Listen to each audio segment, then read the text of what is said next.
Assalamualaikum warahmatullahi wabarakatuh. Perkenalkan, nama saya Risa Nurfaida dengan NIM 522210004 dari Fakultas Ilmu Keguruan Program Studi Bimbingan Konseling Pendidikan Islam Universitas Pelita Bangsa.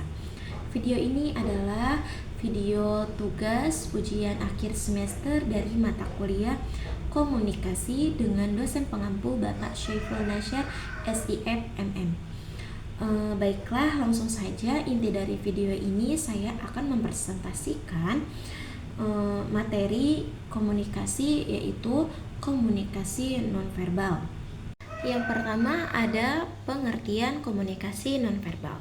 Komunikasi nonverbal adalah proses komunikasi yang tidak menggunakan lambang verbal atau isyarat, yang bukan kata baik lisan maupun tulisan. Komunikasi ini mencakup semua ruangan nonverbal dalam seluruh konteks komunikasi oleh seseorang dan mempunyai nilai pesan bagi pengirim dan penerima pesan. Sementara itu, menurut Haryanto, komunikasi nonverbal adalah komunikasi di mana pesan disampaikan tidak menggunakan kata-kata. Contoh dari komunikasi nonverbal adalah menggunakan gerak isyarat, bahasa tubuh, ekspresi wajah, dan kontak mata. Penggunaan objek seperti pakaian, potongan rambut, dan sebagainya.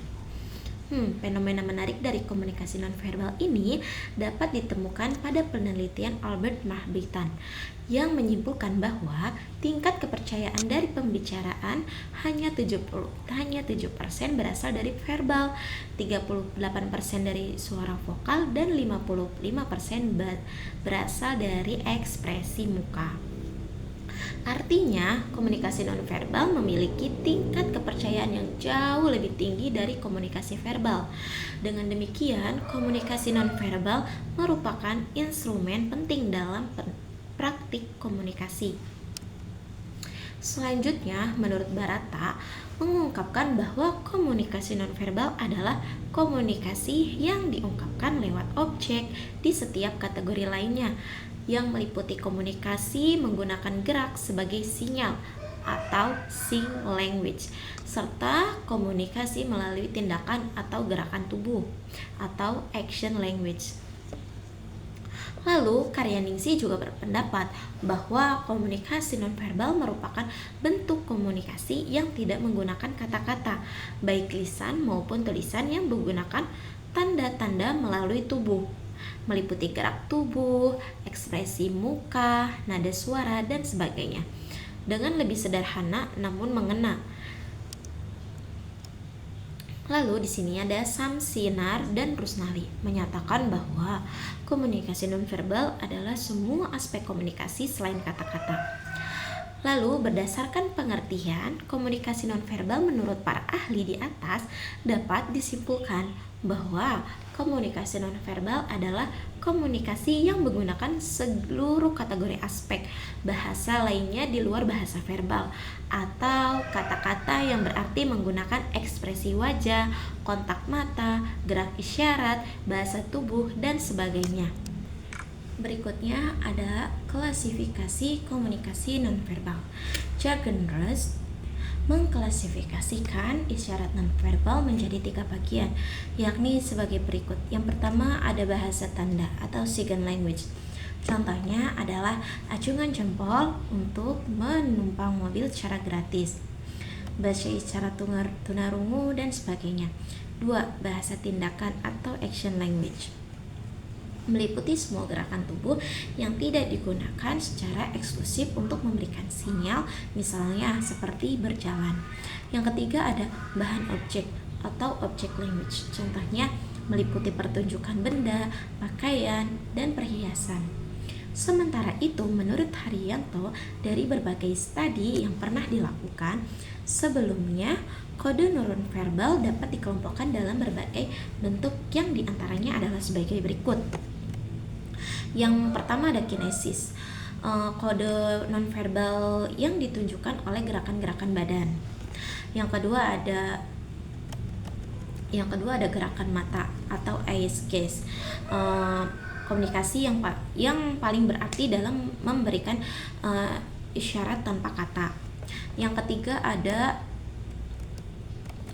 sentuhan sentuhan adalah bentuk komunikasi personal, mengingat sentuhan lebih bersifat spontan daripada komunikasi verbal. Yang keempat ada paralanguage. Paralanguage adalah isyarat yang ditimbulkan dari tekanan atau irama suara sehingga penerima dapat memahami sesuatu di balik apa yang ia ucapkan. Yang kelima ada diam. Diam tidak semata-mata mengandung arti yang bersifat negatif, tetapi juga melambangkan sikap positif. Diam adalah perilaku komunikasi sekarang makin banyak dilakukan oleh orang-orang yang bersikap netral dan mau aman. Yang keenam ada postur tubuh dan gaya berjalan. Cara seseorang berjalan, duduk, berdiri, dan bergerak memperlihatkan ekspresi dirinya.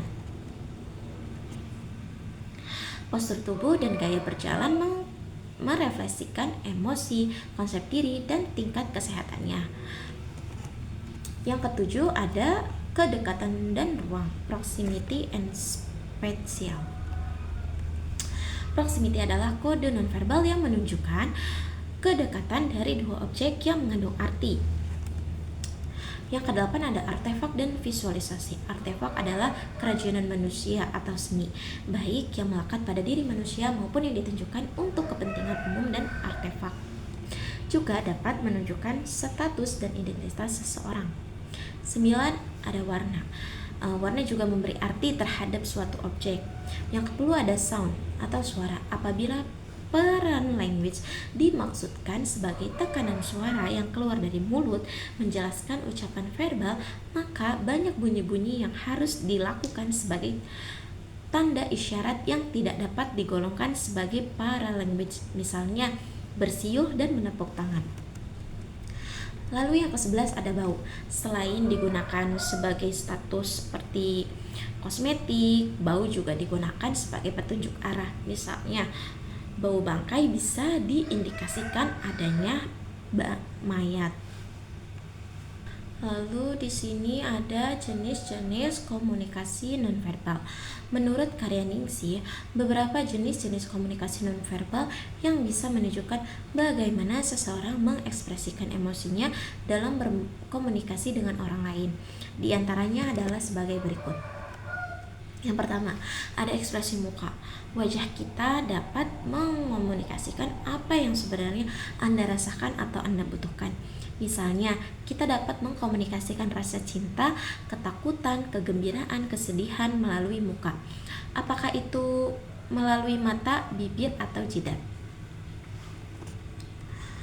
Yang kedua ada badan. Posisi badan dapat menunjukkan bagaimana keadaan kita. Apakah kita sebagai seseorang sedang percaya diri, riang, atau kelihatan bingung, suasana hati yang kurang baik, atau putus asa. Dalam suatu proses wawancara, posisi badan biasanya dapat menunjukkan situasi yang dihadapi oleh pelamar kerja. Apakah percaya diri atau kurang percaya diri? Yang ketiga ada gerak tubuh. Nah, gerak tubuh juga dapat menunjukkan komunikasi seseorang. Seseorang yang mengatakan tidak tahu mungkin akan menggelengkan kepalanya, atau jika seseorang yang menunjukkan rasa tidak peduli terhadap pertanyaan kita, bisa saja dia memalingkan mukanya atau mengangkat bahunya. Yang keempat ada intonasi suara. Intonasi suara dapat menunjukkan komunikasi, apakah seseorang berbicara dengan tekanan tertentu, berbicara keras, marah, atau sinis, dan meremehkan dapat diketahui dari intonasi bicaranya. Yang kelima ada kontak mata. Komunikasi seseorang dapat menggunakan tatapan matanya. Apakah ia marah, cinta, atau sedih dapat diketahui dari tatapan matanya. Seringkali tatapan mata tidak dapat membohongi. Orang dengan mudah dapat mengungkap suasana hati lawan bicaranya dengan melihat tatapan matanya. Yang keenam ada diam. Diam juga bisa berarti melakukan komunikasi seseorang dengan diam biasa saja mengomunikasikan tidak ingin diganggu atau sedang marah, sebal, benci, dan sebagainya. Yang keenam ada perilaku sentuhan. Sentuhan merupakan saran penting dalam mengomunikasikan kehangatan dan kenyamanan seseorang. Dalam bentuk budaya, sentuhan digunakan untuk menyampaikan rasa sayang, cinta, kehangatan, dan perlakuan. Berikutnya ada fungsi komunikasi nonverbal. Menurut Fiske, terdapat dua fungsi utama komunikasi nonverbal yang dilakukan dengan kode-kode, yakni memberikan informasi mengenai pembicara atau situasi yang dialaminya sehingga pendengar bisa belajar berbagai hal yang terkait dengan pembicara seperti identitas, emosi, sikap, posisi sosial, dan sebagainya. Yang kedua ada manajemen interaksi, yakni kode-kode presentasional yang digunakan untuk mengatur hubungan seperti apa yang diinginkan oleh pengirim pesan atau komunikator dengan pihak yang lain yang diajak berkomunikasi. Selanjutnya, menurut Karyaningsih, fungsi-fungsi komunikasi nonverbal diantaranya adalah sebagai berikut. Yang satu, untuk menekankan. Misalnya, Anda mungkin tersenyum untuk menekankan kata atau ungkapan tertentu, atau Anda memukulkan tangan Anda ke meja untuk menekankan suatu hal tertentu juga. Yang kedua ada untuk melengkapi. Misalnya, jika Anda mungkin tersenyum ketika menceritakan kisah lucu atau menggeleng-gelengkan kepala ketika menceritakan ketidakjujuran seseorang. Yang ketiga, untuk menunjukkan kontradiksi. Misalnya, Anda dapat menyilangkan atau mengedipkan mata untuk menunjukkan bahwa yang Anda katakan adalah tidak benar. Yang keempat, untuk mengatur. Misalnya, mencondongkan badan ke depan atau membuat gerakan tangan untuk menunjukkan bahwa Anda ingin mengatakan sesuatu. Yang kelima ada untuk mengulangi. Misalnya kita mengangkat alis mata atau menggerakkan kepala atau tangan untuk mengulangi pesan verbal. Misalnya seperti ayo kita pergi, menggunakan tangan kita seperti ini. Yang keenam, untuk menggantikan pesan verbal. Misalnya kita dapat menyatakan oke dengan tangan Anda dapat berkata apa-apa, dapat mengangguk untuk mengatakan ya dan menggelengkan untuk mengatakan tidak. Lalu di sini juga ada tujuan komunikasi nonverbal. Komunikasi nonverbal dapat berkaitan erat dengan komunikasi lisan.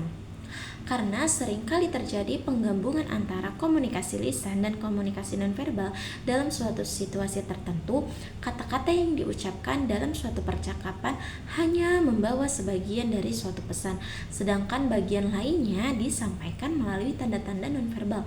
Oleh karena itu, salah satu tujuan utama dari komunikasi nonverbal ini adalah untuk memperkuat komunikasi verbal yang dilakukan. Selain itu, komunikasi nonverbal juga mempunyai beberapa tujuan yang diantaranya adalah sebagai berikut. Yang pertama ada menyediakan atau memberikan informasi. Yang kedua ada mengatur alur suara percakapan. Yang ketiga mengekspresikan emosi. Yang keempat memberikan sikap, melengkapi, menentang, atau mengembangkan pesan-pesan verbal. Yang kelima mengendalikan atau memengaruhi orang lain. Yang keenam mempermudah tugas-tugas khusus. Selanjutnya ada penggunaan ruang dalam komunikasi. Penggunaan ruang atau proksemik dalam komunikasi mengacu pada cara individu menggunakan jarak fisik dalam interaksi sosial. Edward T. Hall mengidentifikasi 4 zona proksemik.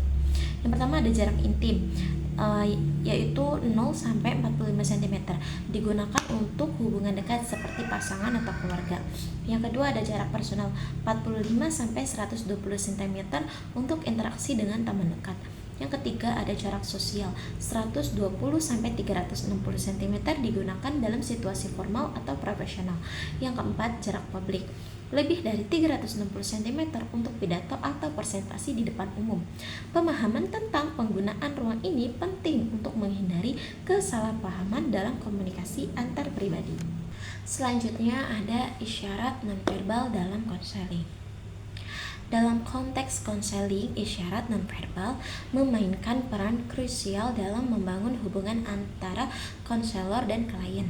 Perilaku nonverbal seperti gerak tubuh, ekspresi wajah, nada suara, dan tarikan nafas dapat memberikan wawasan tentang perasaan dan pikiran klien yang mungkin tidak diungkapkan secara verbal.